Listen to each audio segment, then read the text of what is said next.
Bismillahirrahmanirrahim. Allahumma salli ala Sayyidina Muhammad wa ala ali Sayyidina Muhammad kama sallaita ala Ibrahim wa ala ali Ibrahim.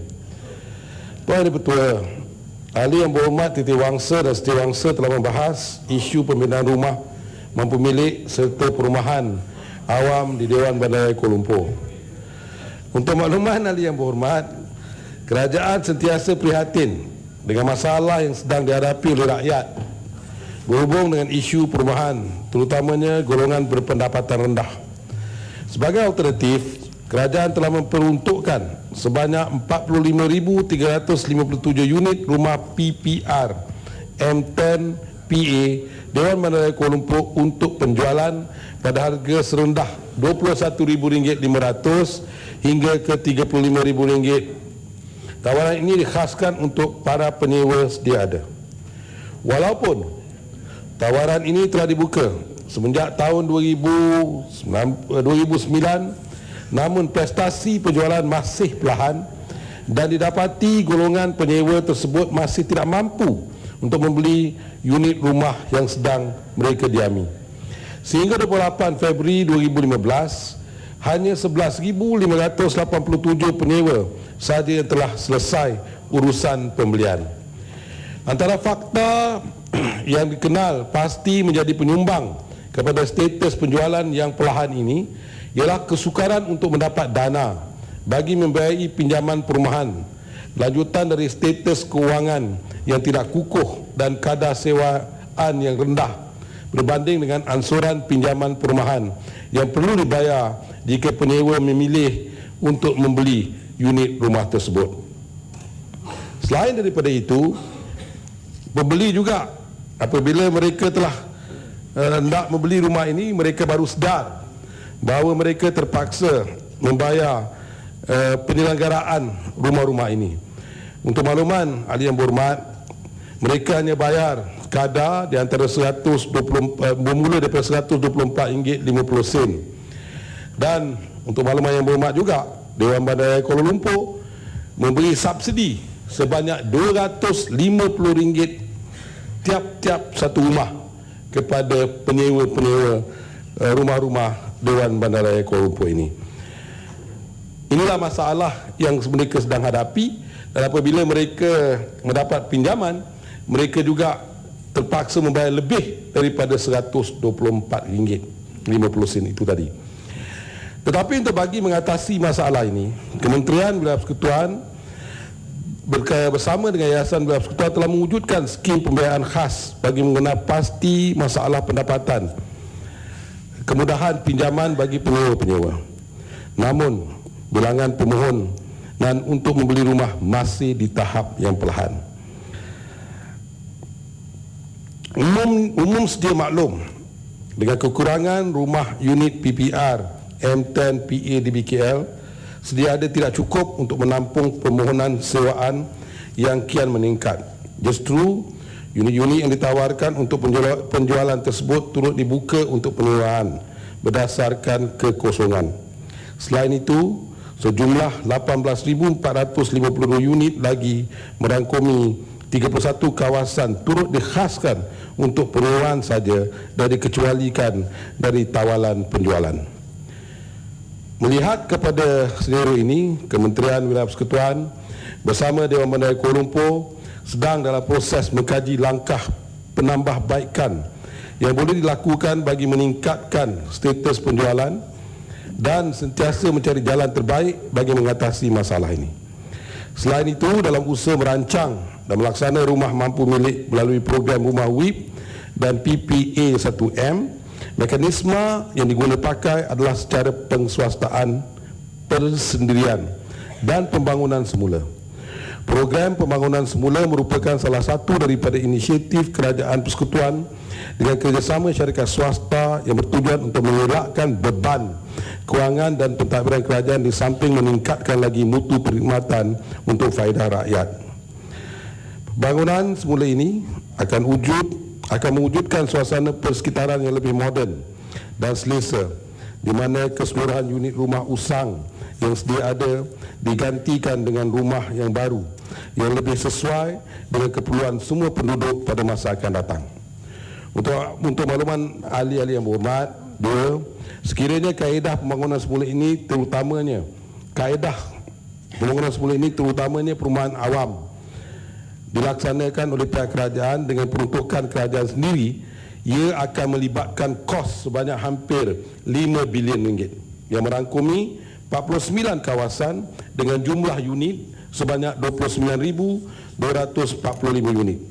Oleh itu, memandangkan kos yang terlibat terlalu tinggi sekiranya pembangunan semula ini dilaksanakan melalui peruntukan kerajaan, maka pelibatan pihak swasta adalah diperlukan dalam pembangunan semula.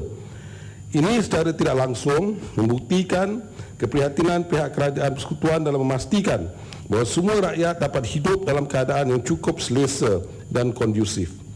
Rumah-rumah lama yang hanya mempunyai 1 atau 2 bilik tidur dengan keluasan lantai antara 400 ke 500 kaki persegi akan diganti dengan rumah-rumah baru yang mempunyai 3 bilik tidur, 2 bilik air dengan keluasan yang lebih selesa, iaitu berkeluasan tidak kurang daripada 800 kaki persegi. Ya, Titi Wangsa bangun.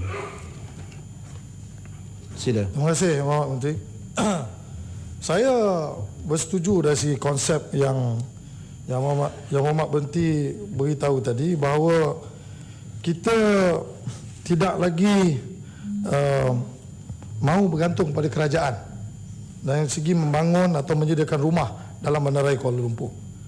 Dan saya juga ingin bersetuju dengan pendapat Yang Berhormat Menteri bahawa rumah-rumah PPR yang ditawar dengan harga RM35,000 masih terdapat hanya 11,000 saja yang mampu beli, sedangkan tawaran yang dibuat oleh pihak DBKL 26,500. Apa saya nak tanya kepada Pak Menteri, kita kena tengok isu ini dalam 2 perspektif. Perspektif yang pertama ialah banyak rumah-rumah perumahan awam hari ini yang didiami oleh penduduk-penduduk ini adalah mereka ni rata-rata majoriti mereka ni datang daripada setinggan. Hari ini mereka ini masih tinggal dalam kawasan tersebut, tapi mereka telah melahirkan generasi kedua setinggan yang tidak pernah duduk setinggan, tapi waktu ibu bapa mereka duduk dalam rumah perumahan awam ini, mereka ni masih kecil, baru sekolah, di bangku sekolah, umur baru 11-12 tahun.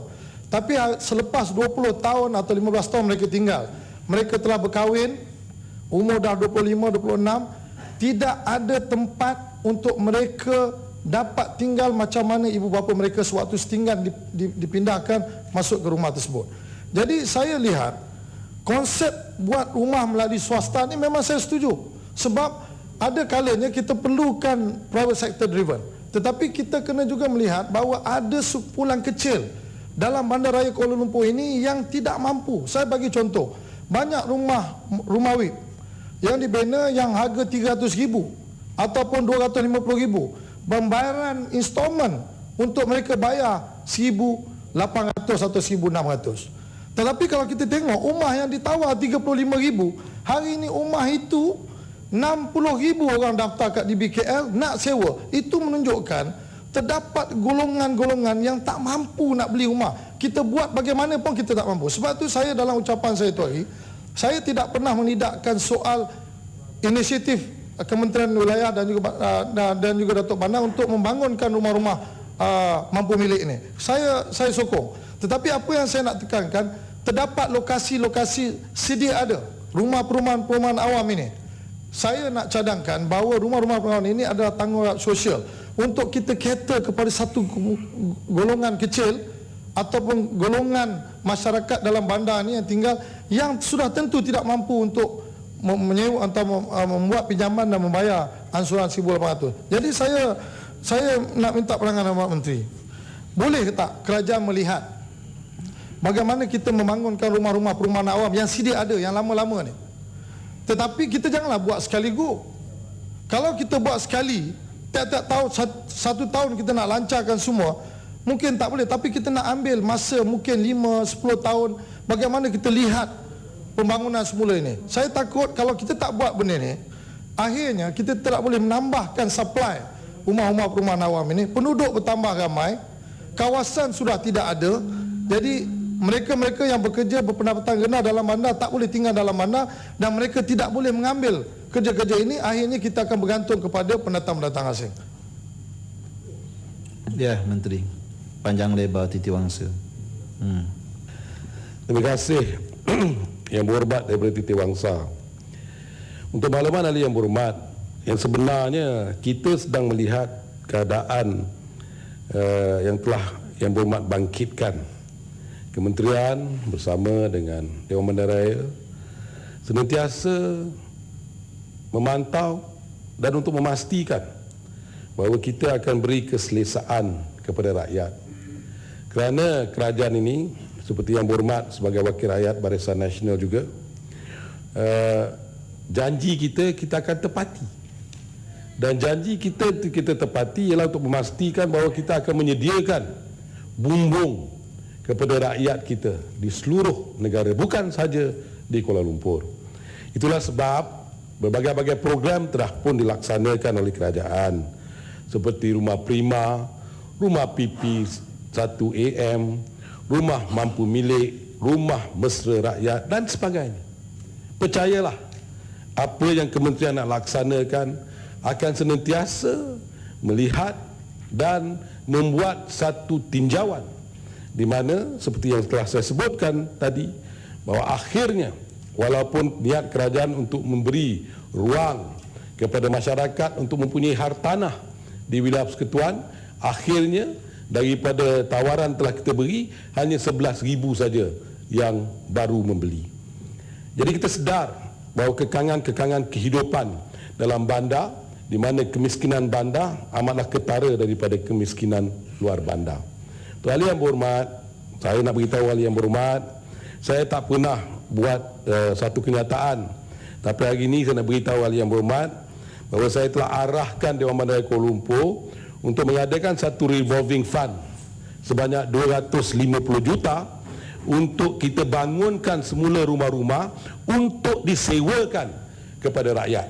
Bukan untuk dijual, tapi untuk disewakan kepada rakyat. Satu, kepada rakyat-rakyat kita, khususnya anak muda yang menjadi pekerja-pekerja di servis industri, di hotel, di restoran dan sebagainya. Yang kedua, untuk memberi peluang kepada masyarakat yang baru bernikah, yang mempunyai anak 1 atau 2, dapat juga menikmati kehidupan yang lebih selesa dengan penyewaan yang lebih murah, memandangkan keadaan kelayakan mereka dan pendapatan mereka. Untuk Ahli Yang Berhormat, kita mesti sedar ni, apa yang kita kerajaan lakukan ini ialah untuk memberi satu kaedah sementara untuk masyarakat. Harapan kita ialah masyarakat ini akan tingkat ataupun mendapat pendapatan yang lebih tinggi pada masa akan datang, dan mereka akan keluar daripada rumah-rumah yang kita sewakan ini supaya yang baru dapat menyewa. Tetapi ini tidak berlaku kerana kebanyakan masyarakat kita dia dah selesa. Ada yang duduk di rumah RM124 mempunyai Mercedes Benz. Ada juga yang mempunyai aircon dalam rumah mereka, mempunyai Astro dalam rumah mereka. Ini masalah yang kementerian sedang hadapi. Tapi percayalah, untuk makluman Ahli Yang Berhormat, kita akan teruskan program untuk memastikan selain daripada kita bangunkan perumahan dengan syarikat swasta, Dewan Bandaraya Kuala Lumpur akan terus bangun rumah-rumah rakyat, rumah rakyat RR ini, dan kita juga akan berbincang dengan pihak Kementerian KPKT supaya ada bidang-bidang tanah yang kita ada boleh diberikan kepada KPKT untuk KPKT bangunkan rumah-rumah yang boleh disewa kepada rakyat. Yang Menteri, saya agak tertarik dengan cadangan Yang Menteri. Mungkin saya boleh tambah satu yang kalau boleh Yang Menteri fikirkan, bahawa dalam kita tengok the annual budget yang diberi kepada Kementerian Perumahan dan Kerajaan Tempatan, maka mereka ini membina rumah di Gua Musang di seluruh negara. Tetapi saya tidak nampak bagaimana mereka boleh bina rumah-rumah PPR seperti mana di kawasan-kawasan bandar yang lain di Bandaraya Kuala Lumpur, kerana kekangan yang mereka hadapi ialah kerana mereka tidak ada tanah. Dan kebanyakan daripada tanah-tanah yang ada yang dimiliki oleh Kementerian Wilayah ataupun yang dimiliki oleh Dewan Bandaraya Kuala Lumpur, tanah-tanah ini terlampau strategik untuk diberi kepada KPKT kerana tanah ini bernilai beratus-ratus juta ringgit, sedangkan rumah yang nak bina rumah murah.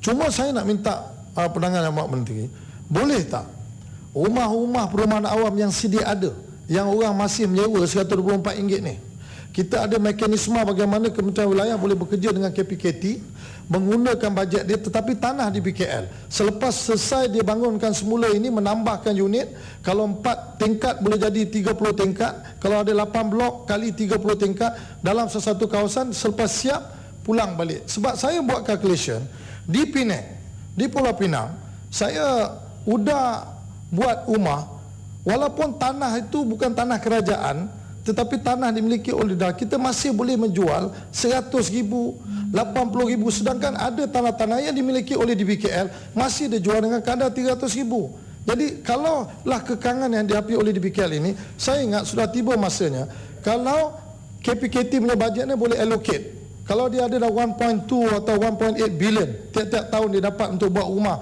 untuk mencapai kita punya KPI 1 juta unit. Jadi kita minta dalam Bandar Kuala Lumpur ni dia agihkan 200 million tiap-tiap tahun. Bermakna kalau masa 5 tahun, mana kita ada 1 bilion. 200 million ni sudah cukup untuk bangunkan semula balik rumah-rumah perumahan awam yang hari ni yang kebanyakan ada yang 4-5 tingkat. Jadi itu saya punya cadangan, Yang Menteri. Terima kasih Yang Berhormat Titiwangsa kerana prihatin terhadap masalah perumahan dalam Bandaraya Kuala Lumpur dan juga di seluruh negara. Tadi saya dah sebut yang Berhormat Titiwangsa. Barangkali Yang Berhormat Titiwangsa tidak memahami apa yang telah saya sebut. Saya sendiri telah sebut tadi bahawa saya telah arahkan di BKL untuk mengadakan revolving fund sebanyak 200 juta. Dan revolving fund ni akan diguna pakai bukan hanya untuk setahun atau untuk sekali jalan. Dia akan berulang. Masalah Yang Berhormat telah bangkitkan tadi mudah dicakap. Tapi untuk makluman Yang Berhormat, seperti saya sebutkan tadi, kita sewa RM124. Saya subsidi RM250. Itu belum lagi termasuk vandalisme yang berlaku dalam kawasan-kawasan perumahan awam. Belum lagi masalah lift. Belum lagi bermacam-macam masalah yang wujud. Ini kekangan yang kadang-kadang kita harap bahawa rakyat akan bersama dengan kita supaya kita dapat memberikan satu keselesaan. Saya bersetuju apa Yang Berhormat telah sebutkan tadi, dan seperti mana yang telah saya sebut, saya tak pernah buat satu kenyataan. Di dalam parlimen ini saya telah buat satu kenyataan yang mengatakan saya telah minta Dewan Bandaraya Kuala Lumpur untuk menyediakan 200 juta sebagai revolving fund untuk kita bangunkan semula kawasan-kawasan Dewan Bandaraya, kawasan-kawasan perumahan yang ada oleh Dewan Bandaraya Kuala Lumpur ini untuk dibangunkan khususannya untuk rakyat. Dan untuk malam Yang Berhormat juga, sebagai menteri, saya senantiasa memikirkan masalah rakyat kerana saya merupakan seorang yang suka melihat orang gembira. Bila manusia gembira, saya gembira. Dan saya suka lihat masyarakat, rakyat Malaysia ini gembira. Itulah kerajaan Barisan Nasional. Kita nak tengok rakyat gembira, bukan macam yang melalak tadi. Sorry. Saya nak beritahu kepada Yang Berhormat, walaupun kita bangunkan secara dengan swasta, saya pun kadang-kadang saya geleng kepala kepada syarikat-syarikat swasta yang telah saya minta mereka bangunkan perumahan-perumahan baru, di mana ada tempat-tempat yang tertentu saya masih lagi minta untuk dibangunkan rumah RM42,500 dengan keluasan tidak kurang daripada 750 kaki persegi. Itu satu.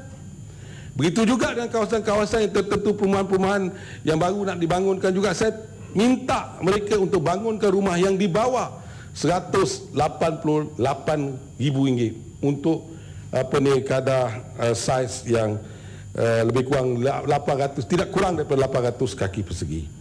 Jadi untuk makluman Yang Berhormat, terima kasih Setiawangsa bangun. Di atas pandangan, biar saya jawab Setiawangsa untuk pandangan Yang Berhormat, dan percayalah kita boleh bekerjasama untuk mesti dengan Kementerian KPKT, kalau Kementerian KPKT sanggup untuk membangunkan semula, betul mereka boleh bangunkan beribu-ribu unit dan pulangkan kembali kepada DBKL. Dan bila dia pulangkan balik kepada DBKL, dia bukan hanya satu kebaikan untuk DBKL, tetapi kadang-kadang dia juga menjadi beban kepada DBKL. Kerana kita terpaksa seperti saya sebut memberi subsidi, melainkan kita boleh tingkatkan kadar sewa.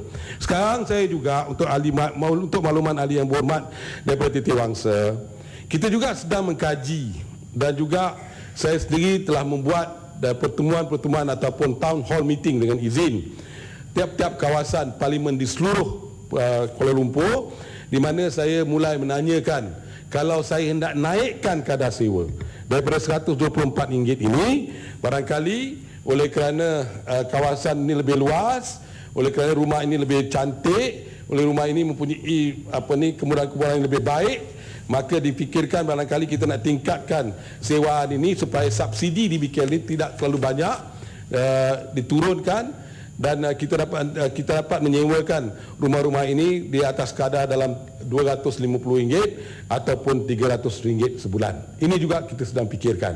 Jadi sabarlah yang berhormat, percayalah, selain daripada itu saya juga sedang melihat keadaan demografi kawasan-kawasan.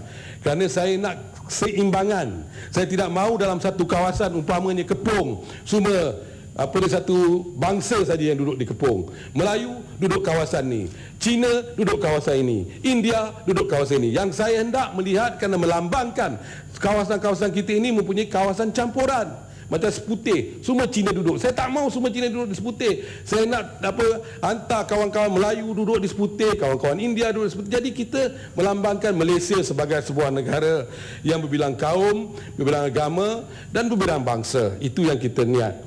Jadi percayalah yang berhormat, saya akan senantiasa memantau dan kita akan kalau dia KPKT ingin bekerjasama dengan pihak Kementerian Wilayah Persekutuan dan Dewan Bandar Kuala Lumpur, begitu juga dengan Perbadanan Putrajaya, begitu juga dengan Perbadanan Labuan, kita akan bekerjasama dengan pihak KPKT. Malahan kita telah pun mulai satu program dengan KPKT di Labuan untuk bangunkan rumah rumah murah untuk disewakan kepada rakyat Labuan sebanyak 500 unit telah pun diluluskan. Setiawangsa selia. Ya, Tuan Menteri, saya nak tanya satu perkara mengenai joint venture yang dilakukan kat atas perumahan awam ini. Contohnya saya ambil dekat kawasan saya lah, setapak Jaya 1A. Saya agak niat murni, iaitu untuk membangunkan balik tempat yang ada di mana 486 unit itu sekarang mau dipindahkan di tempat lain, salah satu daripada cadangan dia. Ini membawa kepada 486 unit itu dibawa ke satu tempat di mana mereka ini diberi lebih besar, 800 tu 850. Soalan saya ialah, tidak ada lagi selepas itu, bermakna tidak ada lagi penambahan kepada perumahan-perumahan yang boleh disewa. Oleh itu saya ingin mencadangkan bahawa seperti mana Datuk Johari cakap tadi, bahawa kawasan perumahan awam ini kalau mau dibangunkan semula, majoriti daripada unit-unit yang mau dibangunkan balik di tempat itu mestilah pertama berbentuk perumahan awam yang boleh balik disewa. Itu pertama soalan saya. Kedua ialah, berapa banyak disebabkan joint venture yang kita lakukan ini yang menyebabkan tambahan kepada perumahan atau unit-unit yang boleh disewa oleh penduduk dalam wilayah ini. Terima kasih Yang Berhormat Setiawangsa. Untuk menjawab pertanyaan ahli Yang Berhormat Setiawangsa, apa yang kita laksanakan dalam kawasan Yang Berhormat, walaupun pembangunan tidak dilaksanakan di tempat yang sedia ada, tetapi kita pastikan bahawa dia masih lagi di dalam kawasan Setiawangsa. Itu yang pertama. Dan untuk makluman Yang Berhormat juga, seperti Yang Berhormat telah sebutkan, memang untuk sewa lebih mudah, lebih enak kerana RM124.50. 64,000 unit mengikut rekod sehingga 31 Disember 2014. Di bawah DBKL sendiri ada 29,245 unit, dan di bawah PPR yang dibina oleh KPKT adalah sebanyak 32,672 unit yang telah diberikan kepada Dewan Bandar Kuala Lumpur. Ini unit yang kita ada. Dan kita terpaksa menyelenggarakan. Dan rumah-rumah ini telah dibangunkan berpuluh-puluh tahun dahulu. Maka ia merupakan agak lama dan berada dalam keadaan usang. Ada yang mempunyai masalah elektrik, ada yang mempunyai masalah pipa, air, ada juga yang mempunyai masalah resapan air daripada bilik-bilik mandi. Ini masalah-masalah yang sedang kita lihat. Itulah sebab apa yang kita nak lakukan ialah untuk memberikan satu kaedah di mana bila pembangunan baru yang akan dibangunkan ini, kita akan nak memastikan bahawa dia merupakan satu pembangunan perumahan yang selesa untuk rakyat dan sekaligus juga untuk mengira bahawa dia tidak memberi tekanan kepada kewangan Dewan Bandaraya untuk memberi subsidi yang begitu terlalu tinggi. Kita sedar bahawa ada di kalangan-kalangan penyewa-penyewa ini juga menyewakan rumah-rumah ini kepada orang-orang asing. Begitu juga mereka juga menyewakan rumah-rumah ini dengan kadar yang lebih tinggi sehingga RM700 dan ada juga RM800 di tempat-tempat yang kadar ni berbeza di satu tempat dengan satu tempat yang lain. Untuk makluman ahli yang berhormat, kita akan pastikan sebaiknya apabila kita bangunkan kawasan yang baru ataupun kawasan yang sedia ada ini, bila kita nak bangunkan, kita nak mereka bangunkan dengan lebih banyak rumah lagi. Dan kita juga sedang memikirkan seperti apa yang berhormat telah sarankan tadi, bahawa kita akan cuba menyewakan selain daripada ingin menjual kepada mereka-mereka yang ingin membelinya. Yang penting ialah seperti yang telah saya sebut tadi, bahawa kita nak pastikan bahawa yang benar-benar memerlukan perumahan ini dapat mendapat rumah.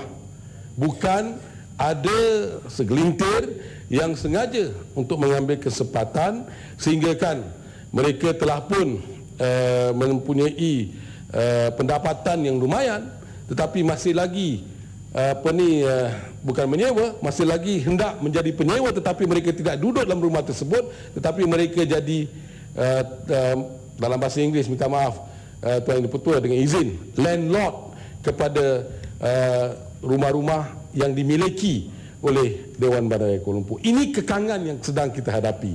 Dia mempunyai berbagai-bagai kekangan. Kalau yang berhormat maklum bahawa apa yang dilakukan oleh bahagian perumahan Dewan Bandaraya Kuala Lumpur, kadang-kadang saya sendiri sedih dan kesian menengok pejabat-pejabat awam saya, pegawai-pegawai saya di dalam Dewan Bandaraya Kuala Lumpur ni, khususan yang menjaga perumahan ini. Dia satu, kekangan pegawai tidak cukup. Yang kedua, kekangan kadang-kadang peruntukan yang tidak seperti yang dikehendaki, maka mereka terpaksa terlari-lari ke hulu ke hilir untuk memastikan bahawa kehidupan masyarakat dalam kawasan-kawasan perumahan yang dibangun ini dapat keselesaan yang baik. Saya akan melihat apa yang berhormat telah bangkitkan tadi dan percayalah saya akan pastikan bahawa apa yang dikehendaki oleh kawasan yang berhormat itu akan kita selesaikan dengan sebaik mungkin. Selain daripada itu, kita juga sedang mengemaskini data-data penyewa. Ini sentiasa dilaksanakan bagi tujuan memastikan mereka memenuhi syarat-syarat perjanjian penyewaan, antaranya pendapatan isi rumah dan status menduduki sendiri, bukan sewa atau disewakan kepada orang lain. Untuk makluman ahli yang berhormat, saya juga telah arahkan supaya tiap-tiap minggu ada satu, dengan izin, task force daripada bahagian perumahan Dewan Bandaraya yang memantau semua rumah-rumah yang dimiliki oleh bandaraya yang disewakan kepada penyewa untuk memantau dan menanyakan ataupun mengaji selidik apa yang sebenarnya, adakah rumah ini diduduki oleh mereka ataupun disewakan. Semua penyewa yang menduduki PA ataupun PPR, mereka diberi status penyewaan secara bertempoh. Ini secara bertempoh. Kerana kita tidak boleh beri satu kaedah yang mana mereka duduk dalam kawasan ini dengan izin perpetual.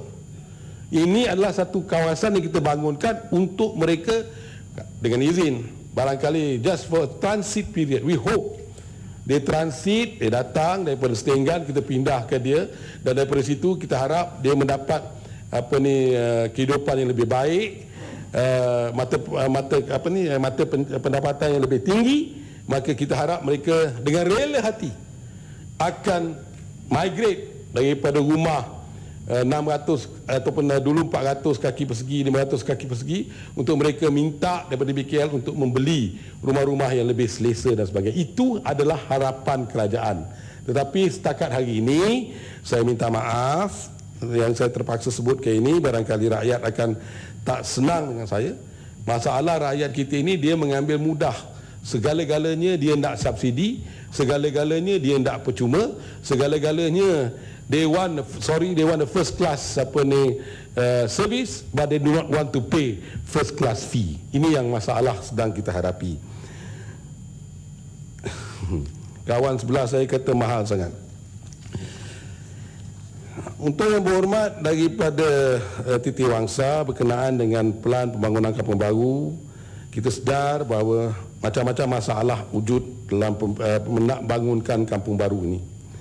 Walaupun pembangunan kampung baru telah pun diwujudkan, kita telah mengadakan berbagai-bagai sesi, dan sehingga hari ini satu kaedah yang hendak diperkenalkan kepada tuan punya tanah-tanah ini juga memberi masalah.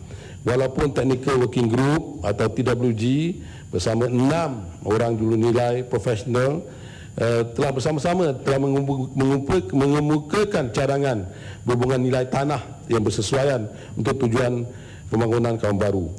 Yang masalah kita sedang hadapi ialah nilai tanah yang bernilai-nilai berbeza-beza, dan ada yang hendak nilai yang terlalu tinggi, sehingga apa yang kita nak rancangkan barangkali akan menghadapi masalah. Untuk makluman yang berhormat, pembayaran tunai khususnya bagi zon B pembangunan komprehensif tertakluk kepada modal kewangan setelah perbincangan dengan pihak dilantik sebagai special purpose equity dimuktamadkan. Pembangunan secara komprehensif akan menggunakan pakai pendekatan transfer of development right. Ini yang kita fikirkan bersesuaian. Tapi dengan SPE ini, dengan TDR yang telah saya sebut ini, kita juga sedang menghadapi berbagai-bagai kekangan kerana ada orang-orang yang tertentu di dalam seperti pepatah Melayu katalah, rambut sama hitam, hati lain-lain. Sekejap begini, sekejap begitu. Tapi yang pentingnya apa yang kita hendak lihat, bahawa kalau kita bersama-sama bersatu untuk membangunkan kawasan kampung baru ini, insya-Allah kita akan dapat capai pembangunan yang lebih baik untuk pemunya-pemunya tanah di dalam kawasan kampung baru ini. Jadi ini yang sedang kita lihat, dan saya sendiri akan melihat dan mulai memantau apa yang patut dilakukan untuk memastikan bahawa hasrat kerajaan untuk membangunkan semula kampung baru ini akan tercapai. Sehingga ini, untuk makluman yang berhormat, saya masih lagi dengan izin skeptikal terhadap pencapaian yang ingin kita laksanakan, oleh kerana seperti yang telah saya sebutkan tadi, rambut sama hitam, hati lain-lain. Hari ini cakap macam ini, besok cakap macam itu.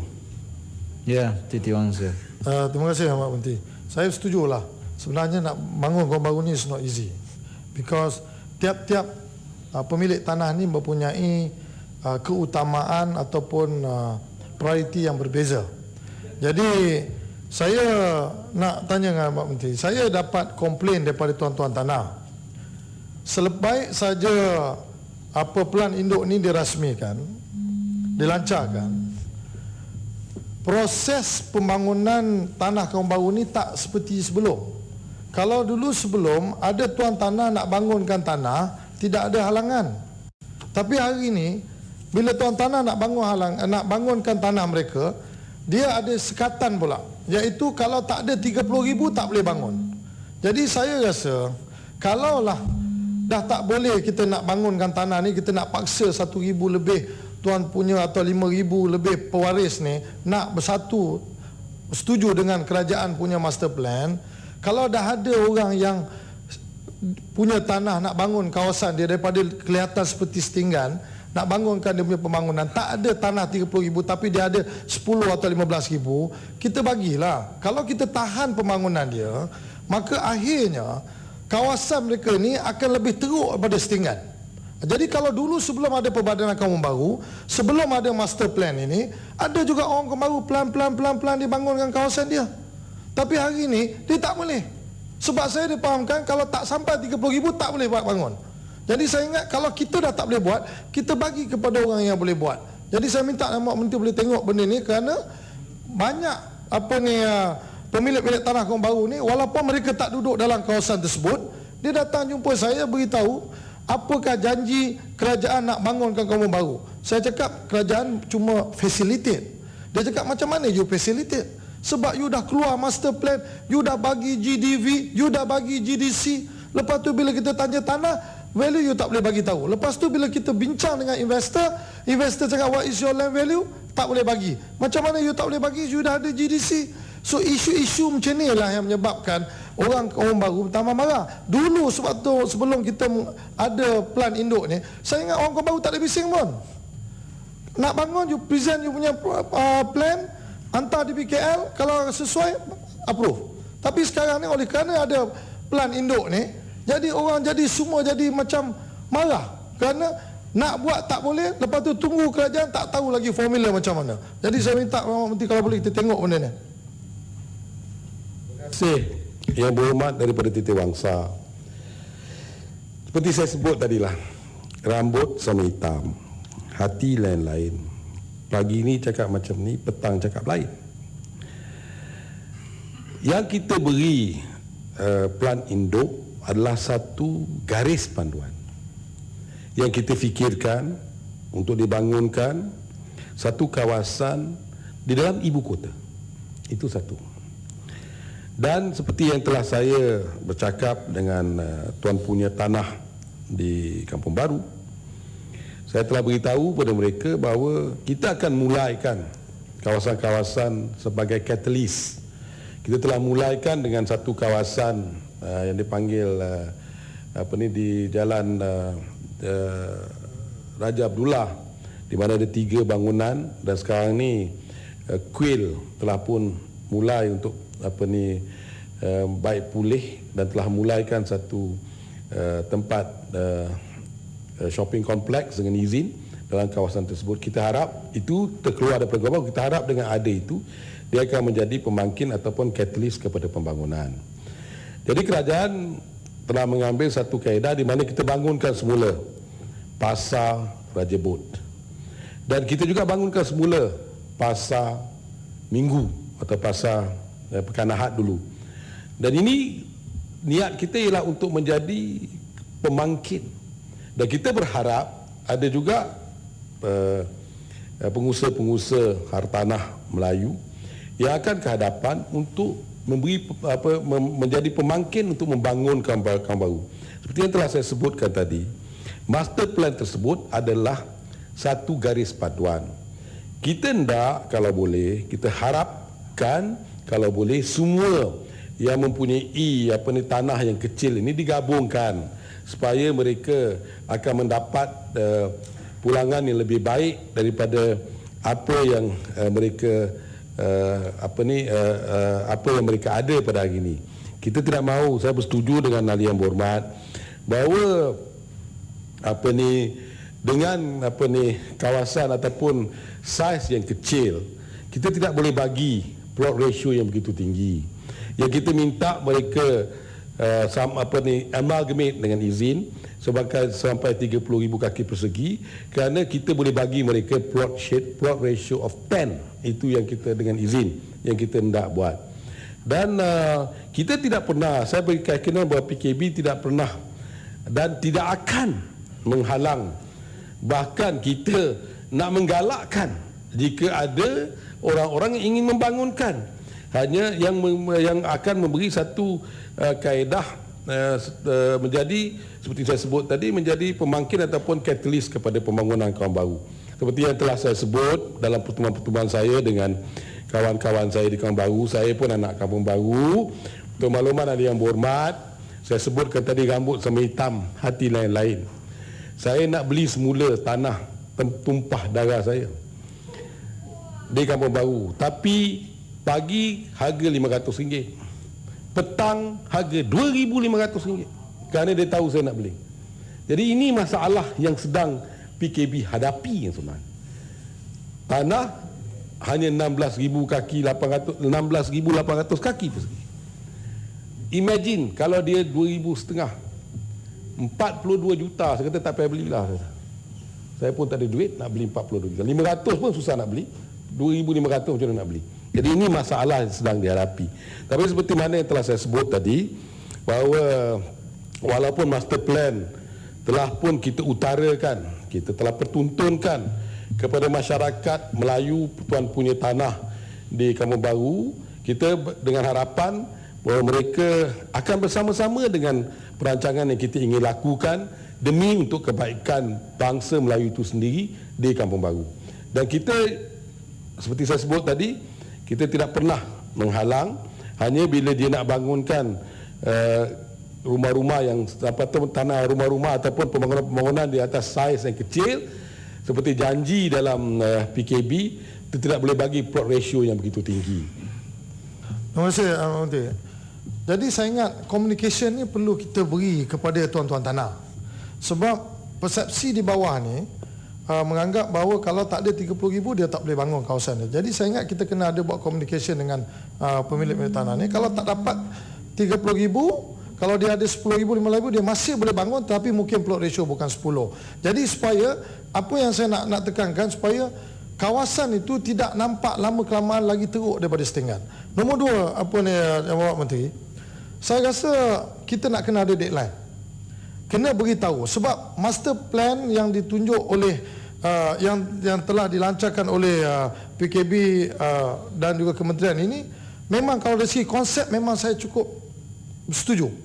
Tapi masalah dia, kita saja bersetuju tak cukup kalau tuan tanah tak bersetuju.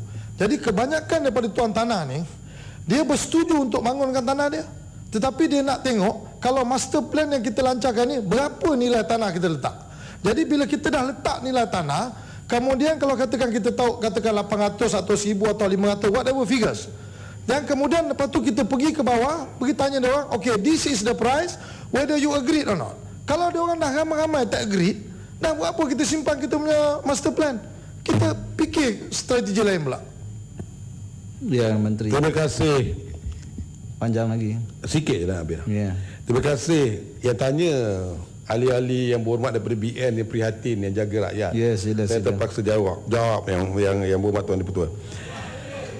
Yang berhormat, Tuan Maklumat yang berhormat, apa yang PKB nak lakukan ialah nak jual, nak membuat satu penjualan di atas NFA, at the plot ratio, bukan di atas nilai tanah. Kerana kalau kita fikir nilai tanah hari ini, seperti saya sebut tadi lah, ada kawasan yang kita boleh beli dengan harga RM300. Macam saya sebut tadi, tanah tumpah darah saya di Jalan Hill, sekarang di Jalan Raja Abdullah tu, pagi dia minta 500, bila orang tu kata saya nak beli 2,500. Jadi ini masalah-masalah yang sedang dihadapi. Seperti saya sebut tadi, Tuan Ahli yang berhormat, kita mesti bersama-sama membuat satu kaedah ataupun membuat penerangan kepada mereka. Yang sebenarnya penerangan telah pun dilakukan oleh pihak PKB. Mereka boleh mencelah sikit. Kuala Kangsar. Kuala Kangsar campur Kampung Baru ke? Ada tanah Kampung Baru ke? Bukan. Selain daripada kita melihat sebagai jualan langsung ataupun direct buying dan selling, tidak bolehkah kita memikirkan kaedah-kaedah lain? Seperti mana tuan tanah dia ada 10,000 kaki persegi, ditawarkan 100 ekar di tempat lain. Mungkin kerajaan negeri lain boleh berperanan untuk ini satu timbal balas yang lebih menguntungkan, yang boleh diterima oleh mungkin oleh penduduk Kampung Baru. Kalau mereka ada 5,000, mereka akan dapat 50 ekar di tempat lain. Maknanya tanah itu digabungkan dengan kerajaan negeri setelah kita diberi timbal balas oleh kerajaan negeri sebagai contoh. Terima kasih Yang Berhormat daripada Kuala Kangsar. Kita ni berhadapan dengan manusia. Manusia ni mempunyai cita rasa dan juga mempunyai pemikiran. Kalau mereka boleh ditawarkan seperti semudah apa yang Berhormat telah sebutkan tadi, kita sanggup tawarkan, tetapi tidak mungkin mereka akan berkendakkan apa yang telah kita kehendaki mereka laksanakan. Kita juga sedang melihat kaedah-kaedah yang lain, seperti kaedah-kaedah lease, owners lease, dan macam-macam kaedah yang sedang kita lihat bagaimana kita dapat laksanakan, kerana tanah ini merupakan tanah reserve Melayu dan juga tanah sultanate alienation dengan izin. Jadi masalah-masalah yang sedang dihadapi yang kadang-kadang mereka tidak faham bila mereka minta harga dengan begitu tinggi berbanding dengan jalan, kalau kita jalan Raja Muda Musa itu, jalan Raja Muda itu sendiri, belah kiri Kampung Baru, belah kanan bukan tanah Kampung Baru, harga dia sendiri telah pun berbeza. Macam juga dengan di kawasan Mount Kiara. Kalau di kawasan Mount Kiara, di belah kiri highway harga berbeza, belah kanan harga berbeza. Ini masalah sedang dihadapi. Tapi walau macam mana pun, untuk makluman yang buat daripada Kuala Kangsar, saya ucapkan terima kasih di atas cadangan yang telah diberi, dan kita akan lihat bagaimana kita dapat cuba mengatasi masalah yang telah dibangkitkan. Yang penting apa yang kita nak lakukan supaya tuan tanah ini mendapat pulangan yang maksimum. Itu yang kita nak buat. Itu yang kita lakukan. Itu pasal saya sebutkan tadi, kita nak jual NFA. Maknanya kita jual plot ratio yang dia dapat. Kalau dia, walaupun dia 10,000 ekar, 10,000 kaki, 6,000 kaki campur dan sebagainya, tapi kita nak jual mereka dengan NFA. Bila kita kira NFA, akhirnya barangkali harga yang diminta tadi 2,000 ke 1,000 ringgit satu kaki persegi akan tercapai. Ini yang kita nak lakukan. Itu yang apa PKB sedang melihat. Dan saya, untuk makluman ahli yang berhormat semua, daripada wilayah persekutuan khususannya daripada Titi Wangsa, saya juga sedang melihat cara kaedah untuk memberikan satu cara supaya Kampung Baru ini marketable dengan izin. Because this present moment is not marketable. Dia dalam perhubungan dia dah tahu, tapi dia tanya, saya pun tak tahulah. Dia tanya, saya jawab je lah. Kerana tugas sebagai menteri, dia wakil rakyat, dia tanya kerana dia nak beritahu pada rakyat, dia prihatin dalam masyarakat perhubungan negeri, semua telah ditanya dan telah dijawab, tapi rakyat tak tahu. Saya terima kasih apa yang ditanyakan oleh Siti Wangsa dan juga Titi Wangsa. Saya ucap terima kasih kerana ini nak beritahu rakyat, kerana mereka kerja, bukan mereka tak kerja, mereka selalu menanyakan soalan-soalan seperti apa yang telah mereka tanyakan tadi, tentang perumahan murah, tentang Kampung Baru, tentang penyewaan, tentang masalah bangsa Melayu, masalah bangsa Cina yang kurang berkemampuan, orang India yang kurang berkemampuan, semua ditanyakan oleh wakil-wakil rakyat Barisan Nasional. Kerana Barisan Nasional merupakan wakil rakyat yang prihatin. Labuan bangun. Labuan lagi nak tanya. Ya. Terima kasih Datuk Pengerusi. Yang Menteri, di Labuan kita ada mempunyai banyak tanah-tanah yang dimiliki oleh pihak swasta yang berada di kawasan bandar yang mana tidak dibangunkan.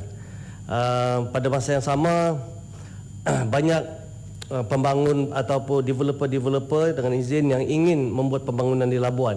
Jadi, adakah patut untuk kita kementerian membeli tanah-tanah tersebut supaya ianya dapat dibuat pembangunan yang lebih terancang?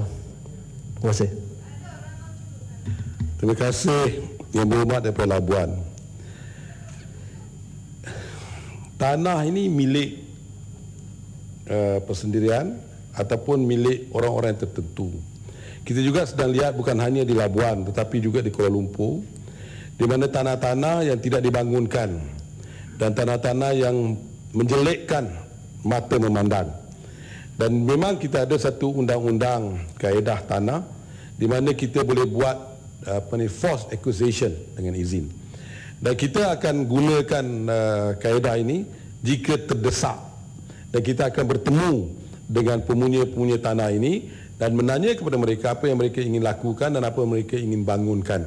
Tapi kalau dengan nasihat kita, kalau dia tidak ingin melaksanakan apa yang perancangan yang mereka nak lakukan, barangkali kita akan fikirkan cara seperti yang telah saya sebutkan tadi. InsyaAllah kita akan fikirkan apa yang telah disarankan oleh Yang Berhormat. Untuk makluman Yang Berhormat daripada Kuala Nerus berkenaan dengan Kampung Cubadak, untuk makluman Yang Berhormat, mengikut draft Pelan Bandaraya Kuala Lumpur 2020 telah menzonkan kawasan Kampung Cubadak tambahan untuk zon kediaman, perdagangan, tempatan, kemudahan pendidikan dan kawasan lapang awam berdasarkan Pelan Susur Atur yang diluluskan pada tahun 2003. Tanah yang disebutkan itu didaftarkan di bawah Pusuruh Cahaya Tanah Persekutuan. Sebenarnya tidak dirampas, tetapi tanah berkenaan akan dibangunkan sebagai projek perumahan rakyat PPR sebanyak 500 unit. Jadi ini tidak dirampas. Untuk menjawab ahli Yang Berhormat daripada Seputih berkenaan dengan kepadatan tinggi di Bandaraya Kuala Lumpur, untuk makluman ahli Yang Berhormat, mengikut rancangan fizikal negara 2, hampir 6 juta tambahan penduduk bandar diunjurkan di Semenanjung Malaysia sepanjang tempoh 2010 hingga 2020. Dengan kadar perbandaran sebanyak 75% menjelang tahun 2020 atau bersamaan dengan 20.9 juta penduduk bandar. Oleh itu, dicadangkan Dewan Bandaraya Kuala Lumpur mensasarkan jumlah penduduk Kuala Lumpur seramai 2.2 juta orang pada tahun 2020 adalah selaras dengan taburan penduduk negara yang dicadangkan dalam rancangan fizikal negara kedua. Sasaran penduduk 2.2 juta orang di Kuala Lumpur adalah untuk mengoptimumkan penggunaan tanah dan memaksimumkan penggunaan pelaburan infrastruktur secara efisien. Kuala Lumpur juga perlu menyediakan kawasan kediaman dan kemudahan yang mencukupi bagi menampung pertambahan penduduk yang pesat dengan jumlah kawasan yang boleh dibangunkan yang terhad. Oleh itu, Kuala Lumpur perlu dibangunkan berasaskan kepada tinggi dan ia adalah selaras dengan konsep compact city yang akan menyokong penyediaan sistem pengangkutan awam seperti pelaksanaan projek-projek rangkaian MRT, BRT dan LRT. Sabar Yang Berhormat. Dia akan datang MRT, LRT, BRT. Saya sendiri telah bincang dengan pihak SPAT supaya melihat bagaimana kawasan Seputih, kawasan Kepung, kawasan Segambut yang tidak ada jajaran ini termasuk kawasan Batu untuk mengadakan jajaran-jajaran MRT, LRT, BRT ataupun satu kaedah untuk memudahkan masyarakat pergi ke bandar dan balik ke bandar tanpa membawa kereta mereka. Okey. Tapi bila ini akan dibuat? Sekarang belanjawan untuk tahun ini pun sudah kerajaan potong. Saya tak lihat bila MRT semua ni akan diadakan. Yang Berhormat, janganlah kerana perbelanjaan telah dipotong. Untuk makluman Yang Berhormat tak tengok kita potong perbelanjaan OE dipotong, DE tak dipotong, development expenditure tak dipotong. Hanya kita sedang merancang dan melihat apa yang kita perlu untuk laksanakan. Dan untuk makluman Yang Berhormat, kita juga sedang melihat apa yang patut dilaksanakan untuk memberi satu kaedah penyesuaian kegunaan public transport dengan izin. Saya sedar dan saya sendiri telah masuk dalam kawasan Yang Berhormat berkali-kali dan kita juga sedang melihat bagaimana hendak memastikan bahawa dengan izin the flow of traffic is conducive for the rakyat, insyaAllah. Tuan Yang Dipertua, Kementerian Wilayah Persekutuan sekali lagi ingin mengucapkan ribuan terima kasih kepada ahli-ahli Yang Berhormat sekalian. Itu saja? Itu saja. Ada satu yang saya tanya tentang itu 8 blok yang apa tu, yang kondominium untuk pegawai kerajaan di Bukit Jalil tu. 8 blok 2,000 unit. yang dikatakan akan dijual pada RM150,000 satu unit. Kalau 8 blok, saya duduk di kondominium, saya tahu keadaan 2,000 unit. Semua, kalau semua pegawai kerajaan, kurang-kurangnya 4,000 kereta keluar masuk pada waktu yang agak sama, macam mana dengan keadaan yang Bukit Jalil sekarang? Saya yang Berhormat Menteri, kalau ada pertandingan bola sepak di Stadium Bukit Jalil, ataupun kalau ada mana-mana film star, singer yang datang ada konsert, seluruh tempat itu terdapat sekarang ini terdapat sesak, begitu sesak, dan ia backflow kepada Kesas Highway, Sri Petaling dan sebagainya. Jadi saya hanya nak minta mungkin kementerian boleh mengkaji semula dengan kelulusan 2,000 unit untuk satu kontor 8 blok itu. Bila saya dipentangkan dengan projek ini, saya pun rasa macam mana keadaan sana bila projek ini diluluskan. Jadi mintalah. Terima kasih pandangan yang berhormat. Pembangunan PP1AM ni ialah untuk dibangunkan untuk penjawat awam, untuk Kuala Lumpur. Mereka tidak berkemampuan untuk beli rumah yang begitu tinggi. Kondominium seperti yang berhormat beli barangkali 400, 500 ribu, 300 ribu di dalam kawasan yang berhormat yang berdekatan. Bila kita bangunkan PP1M ni di Bukit Jalil, kita juga telah membuat traffic impact study. Dan kita akan pastikan di TIA, traffic impact assessment ini akan memastikan bahawa kaedah-kaedah untuk memastikan bahawa susun keluar dan sebagainya akan diatasi. Tapi seperti mana yang telah saya sebut kepada Yang Berhormat tadi, Yang Berhormat sebut tadi berkenaan dengan di Stadium Bukit Jalil, yang sebenarnya ada LRT. Saya minta bantu Yang Berhormat lah, beritahu pada rakyat, gunakan the public transport, every one of us dengan izin nak bawa kereta. Kalau boleh kereta tu naik kondominium kita ke atas pun dia nak bawa naik ke atas. It's the mentality. Jadi we've got to teach as Yang Berhormat dalam kawasan Seputih. Saya sarankan kalau Yang Berhormat sendiri bawa kereta atau lihat kiri kanan kita, macam-macam kaedah telah kita perkenalkan. Di mana kita dapat lihat satu kereta satu orang. Padahal kita sediakan rapid system, kita sediakan LRT, kita sediakan monorail. Ini dan kita harap, memang saya sedar bahawa ada jajaran-jajaran ini masih lagi terputus, dan bila MRT siap dan bila sistem pengangkutan bas rapid ini dapat dilaksanakan, saya hanya boleh berdoa atau mengharapkan bahawa rakyat akan menggunakan this public transport untuk memastikan bahawa traffic congestion tidak wujud di Kuala Lumpur. Kita juga sedang memikirkan barangkali pada masa akan datang kita akan kenakan bayaran yang tertentu untuk masuk dalam CBD area. Ini pun sedang dalam perancangan, masih lagi difikirkan, tapi ini belum lagi dapat dilaksanakan oleh kerana waktu ini kalau kita laksanakan dengan izin, it's not being fair because there is still some part of the public transport system is not connected. So we are trying to solve that problem first, then only kita akan sesuaikan apa-apa yang telah saya sebutkan tadi. Dan untuk maklumat Yang Berhormat, saya sedar bahawa Yang Berhormat telah sebut rumah barangkali kepadatan dan sebagainya. Untuk maklumat Yang Berhormat, walaupun dia 8 blok ke, 6 blok ke, 10 blok ke, perancangan di BKL ataupun bahagian jabatan perancangan di BKL tahu, dan bila kita nak benarkan kelulusan pembangunan, kita akan lihat seperti apa yang telah saya sebutkan tadi, the TIA, dia punya kawasan space dan juga segala keperluan-keperluan ataupun undang-undang yang telah kita tetapkan dalam sesebuah perancangan pembangunan.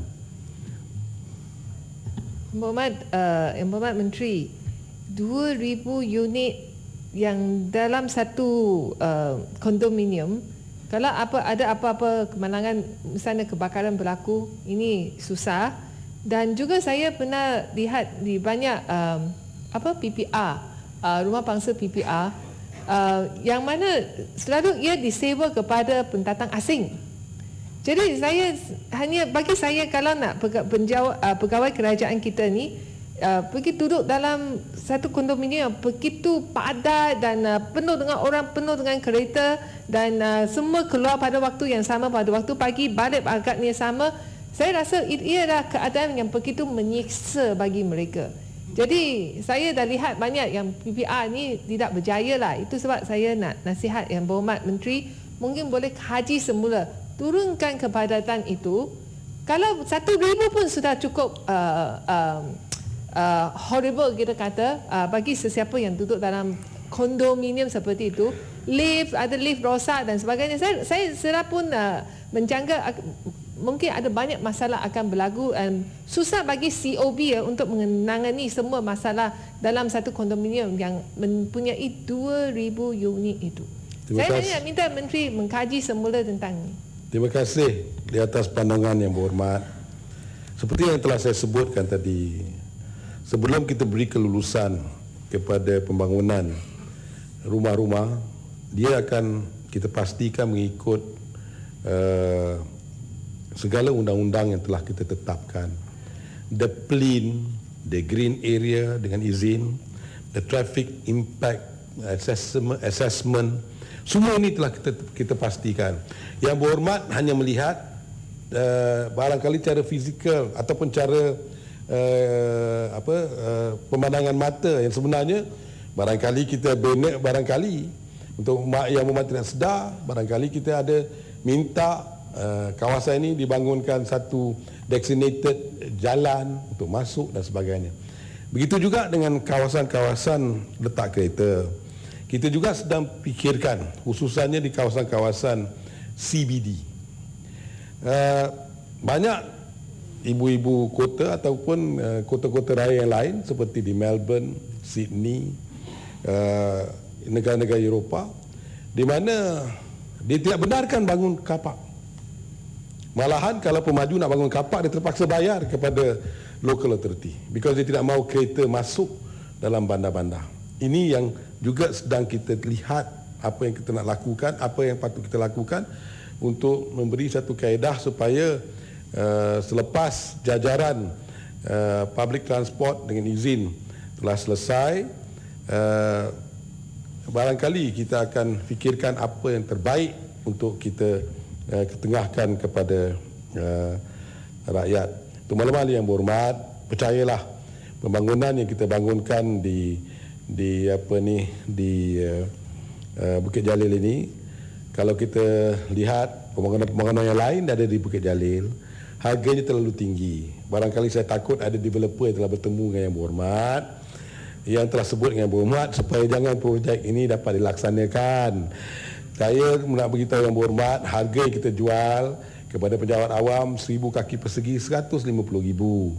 1,200 kaki persegi dengan harga 180,000 tak silap saya. Sorry kalau minta maaf kalau silap. Dan untuk 1,500 kaki persegi bawah daripada RM300,000. Jadi yang pemaju-pemaju lain yang membangun dalam kawasan tersebut juga telah terasa terdesak. Dan selain daripada itu, ada juga lagi satu pembangunan yang telah kita luluskan untuk bangun rumah RM300,000. Rumah rakyat, rumah mampu dimiliki. Jadi mereka sudah mulai rasa terdesak. Barangkali dia telah bertemu dengan Yang Berhormat, maka Yang Berhormat telah menyuarakan. Tapi percayalah, apa yang kita nak lakukan ialah untuk memberi keselesaan. Dan percayalah, apa yang Berhormat telah sebutkan tadi, kita akan ambil kira dan kita akan melihat bagaimana kita dapat mengatasi masalah-masalah yang Berhormat telah sebut. Begitu juga dalam kawasan Yang Berhormat, saya nak beritahu di sini untuk malam Yang Berhormat, segala pembangunan Yang Berhormat tidak setujui, khususnya di kawasan-kawasan yang padat dan sebagainya, kita telah minta supaya pemaju-pemaju ini, kerana mereka tuan punya tanah dan harga tanah meningkat tinggi. Dan jika Yang Berhormat tidak mahu pembangunan, saya kata minta pandangan daripada Yang Berhormat Seputir untuk beritahu kalau dia setuju, kita boleh pertimbangkan. Kalau Yang Berhormat Seputir tak setuju, saya tidak akan pertimbangkan. Itu yang saya sedang lakukan. Begitu juga dengan wakil-wakil rakyat saya yang lain, di kawasan-kawasan yang lain juga kita minta kaedah sedemikian rupa, khususnya di kawasan-kawasan yang terlalu padat dan terlalu memberi cabaran, khususnya untuk pemandu ataupun penggunaan jalan raya. Okey? Ya, ada betul. Titi Wangsa bangun lagi. Saya dah tutup dah ni. Saya tahu. Datuk Menteri, saya nak beritahu Yang Berhormat Menteri, di satu projek yang dibangunkan di Kampung Pandan, saya dipahamkan ramai penduduk di Kampung Pandan minta kalau boleh Yang Berhormat Menteri tengok projek ini. Kerana projek ini dibangunkan 2,620 unit dengan harga 300,000. Kemudian Yang Berhormat Menteri juga telah menyuruh developer bangunkan 300 unit dengan harga 42,000. Maknanya 2,620 unit dengan 300,000 dan 300 unit dengan 42,000. Apa yang penduduk di situ minta kepada saya, sebab saya pun tak tahu dia semua 300,000. Jadi kalau macam tu punya unit banyak, kalau boleh minta kepada developer pertimbangkan, kita ambil lah setengah daripada 2,620 tu 300,000, dan sebahagian daripada itu kita follow lah kerajaan punya harga tadi. Sebab tanah ni adalah tanah di BKL. Jadi saya ingat kalau boleh Mohd Menteri tengok perkara ni, sebab saya dikunjungi ramai pembeli-pembeli yang berstatus Bumiputera ni, dia tak mampu untuk beli 300,000 ni. Terima kasih berhormat daripada Titi Wangsa. Yang sebenarnya saya telah berbincang dengan pihak pemaju kaedah yang sebaik mungkin untuk pembangunan di kawasan Kampung Pandan ini. Dan sebenarnya pemaju juga, saya takut pemaju ini juga akan mengalami kerugian. Kerana satu, saya minta dia bangun untuk jualkan kepada setinggan yang lama kepada kawan-kawan kita yang bahasa India sebanyak RM42,000. Yang kedua, dia nak bangunkan rumah yang lebih tinggi daripada 300,000. Saya tak benarkan. Saya kata limitnya 300,000. Dan bila kita beri kelulusan seperti yang telah saya jawab kepada Yang Berhormat daripada Seputih tadi, kita telah membuat kajian-kajian dan juga melihat terhadap undang-undang yang telah ditetapkan oleh Dewan Bandaraya untuk dibangunkan. Dan untuk makluman Yang Berhormat, kadar tanah yang kita jual kepada dia terlalu tinggi. Itu adalah satu masalah lagi yang telah bangkit. Jadi walau macam mana pun, percayalah, saya akan cuba bercakap dengan mereka. Dan untuk makluman Yang Berhormat, daripada 2,000 unit yang telah dibangun atau 2,000 lebih unit telah dibangun ini, saya telah dapat maklum balas daripada Rumah WIP ataupun yang dipantau oleh Kementerian Wilayah Persekutuan, lebih daripada 2/3 telah pun dijual. 2/3 telah pun dijual. Ini sedang, which one are you talking about? No, dia telah mulai bangun. Dia telah mulai dijual dan dia telah jual pun 2/3 daripada unit telah pun dijual. Walau macam mana pun, saya akan cuba bincang dengan pihak pemaju untuk menanyakan bolehkah mereka lagi memikirkan bagaimana hendak mengurangkan harga. Saya juga minta kalau boleh pihak Yang Berhormat juga mengurusi UDA macam di Pekan Ahad. Kalau kita bangunkan dulu, kita nak jual harga 300,000.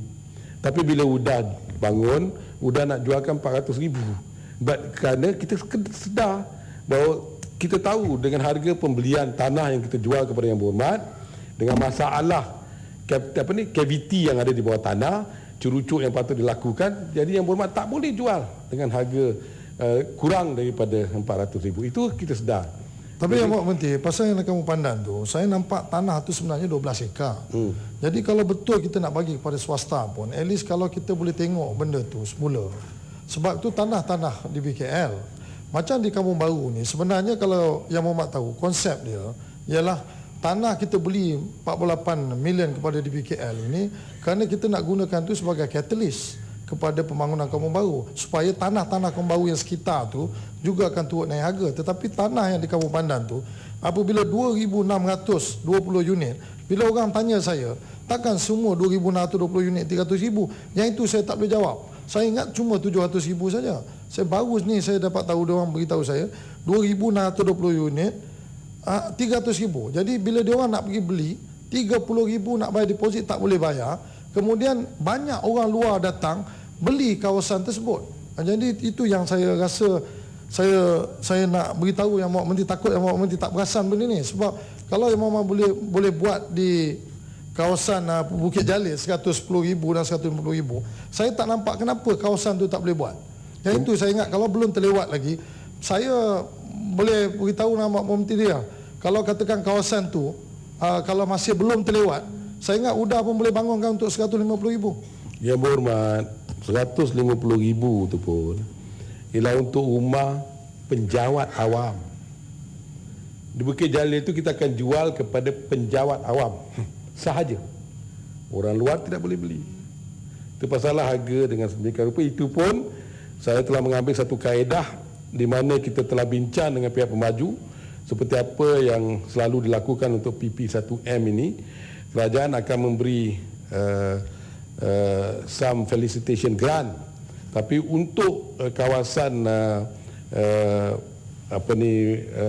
Bukit Jalil ini, apa yang diberi kepada penjawat awam di Putrajaya tidak diberi kepada kepada pemaju seperti apa yang telah dimajukan di Putrajaya. Dia macam-macam kekangan yang kita hadapi, Yang Berhormat. Tapi percayalah, tanah yang kita jual ni pun saya tak tahu berapa, kerana saya tidak ada dia punya harga. Barangkali saya akan beritahu pada Yang Berhormat pada masa akan datang bahawa harga yang kita jual pun harga market price dengan harga yang tinggi.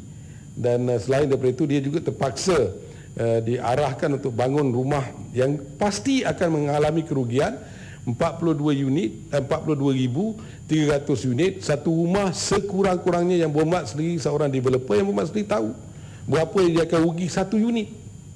Dengan 300,000 tu pun saya pasti, saya takut developer ni pun akhirnya akan lari, kerana dia tak boleh jual lebih daripada 300,000. Malah kita minta dia jual kurang daripada 300,000. Maximum ceiling is 300.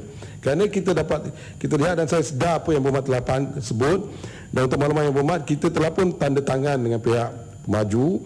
Saya akan bincang dengan pihak pemaju ni bagaimana kita dapat menyelesaikan masalah yang telah dibangkitkan Yang Berhormat. Kalau Yang Berhormat hendak, kita juga boleh buat satu kaedah di mana kita boleh hanya jual kepada orang-orang yang duduk dalam kawasan tersebut, ataupun satu kaedah yang saya lakukan dalam kawasan parlimen saya yang saya tak mau reveal di sinilah. When I see you, I will talk to you, dengan izin. Sungai Petani nak bagi, Ahmad. Okeylah kawan saya. Terima kasih Datuk Speaker. Ini bukan cerita rumah, cerita sampah. Oh, sampah. Rumah tu okeylah. Ni kita bandaraya ni terkenal seluruh antara dunia. Orang datang duyun-duyun tengok Twin Tower kita sebagainya. Sedakah Menteri bahawa baru-baru ni Alam Flora keluarkan notis kepada kebanyakan rumah-rumah di wilayah Persekutuan, Alam Flora cuma akan kutip sampah 2 kali saja dalam seminggu. Ini sampah basah ni. Kepala ikan, jerlun, kepala ikan ada, lembu ada, ayam apa semua. Datuk Menteri, kalau 2 kali seminggu pasti bulat.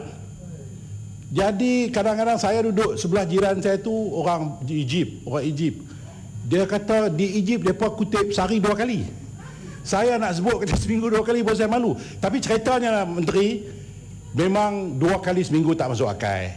Tak masuk akal. Sebab kalau rubbish domestik ni, kalau kita simpan more than 48 hours, dia tentu busuk. Tambah pula orang Asia ni dia makan macam-macam. Ikan kering lah, budu lah, belacan lah, macam-macam dia buh. Kepala ikan lah. Lepas tu kalau 2 hari, Tok Menteri saya ingat kena review balik lah. Terima kasih. Jawab. Yang sebenarnya untuk masalah rubbish Alam Flora ni, saya minta Yang Berhormat tanya dengan KPKT. Itu tidak kena mengena dengan Dewan Bandar Kuala Lumpur. Jadi Yang Berhormat tanya dengan Kementerian Perumahan dan Kerajaan Tempatan. Tapi Menteri sedar yang mereka kutip 2 kali seminggu tu. Kita tahu dan kita juga berbincang dengan pihak KPKT. Kadang-kala Menteri kata apa? Menteri kata apa? Kadang-kala kita bincang dengan pihak KPKT dengan pegawai, di peringkat pegawai. Dan kita juga kadang-kala bila masalah terdesak, kerana kita tidak ada satu kuasa di mana kita boleh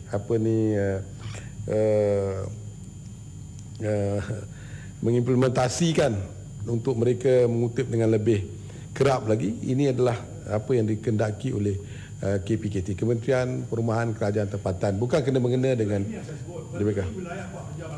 Orang seluruh dunia suka bandaraya kita. Tapi bila bab sampah ni, kementerian lain yang buat rosak, menteri juga nampak nak rosak, nampak leceh. Yang berhormat, ini jangan salahkan KPKT. Dan saya nak sebutkan, kerana saya nak beritahu bahawa ini semua dilaksanakan oleh Kementerian Alam Flora, kontrak yang telah diberi oleh KPKT ataupun sisa pepejal, Perbadanan Sisa Pepejal yang telah beri kepada Alam Flora. Dan kita selalu membuat dengan izin ataupun komplain kepada pihak-pihak ini untuk memastikan bahawa apa yang kerisahan, gelisah rakyat akan disampaikan kepada mereka. Terima kasih di atas apa yang berhormat telah sebut, dan kita akan beritahu yang berhormat bahawa kita akan maklumkan kepada pihak Alam Flora. Hanya saya nak tahu kawasan mana je, yang berhormat. Kawasan mana, yang berhormat? Twin Tower kan. Taman Melati belakang Park College. Taman Melati belakang Park College. Okey, insya-Allah. Tempat foreigner banyak tu. Okey, insya-Allah. Saya akan beritahu kepada pihak yang berkenaan untuk melihat dan memberi satu perkhidmatan yang baik. Setakat terima kasih Menteri. Menteri tulis tu saya tengok. Terima kasih. Menteri. Saya mau habislah. Berkenaan dengan masalah ni yang dibangkitkan oleh Sungai Petani itu, Menteri sekarang tahu kebijaksanaan Kerajaan Negeri Selangor dan Pulau Pinang enggan serah yang kutipan sampah tu kepada Pembadanan Sisa Pepejal. Jadi mungkin PPKL mau kaji semula tentang sistem ni tidak bagus. Tidak, ni are not being fair. Selangor lebih teruk daripada Kuala Lumpur untuk malaman yang berhormat. Lebih teruk daripada keadaan yang apa yang telah dibangkitkan oleh kawan saya tadi. Seminggu sekali barangkali tak ada kutip pun. Kadang-kadang kontraktor pun tak bayar duit. Kita harap bahawa Selangor berilah kepada Perbadanan Sisa Pepejal untuk menguruskan masalah sampah ini. Please lah. Terima kasih lah, Yang Mat. Tuan Ketua. Saya rasa PPT harus ada hak untuk menguruskan kutipan sampah. Mengucapkan ribuan terima kasih kepada ahli-ahli yang berhormat sekalian. Segala teguran, pandangan dan cadangan yang membina daripada ahli yang berhormat semua amatlah kami hargai dan akan kami manfaatkan untuk kepentingan bersama. Sekian, terima kasih.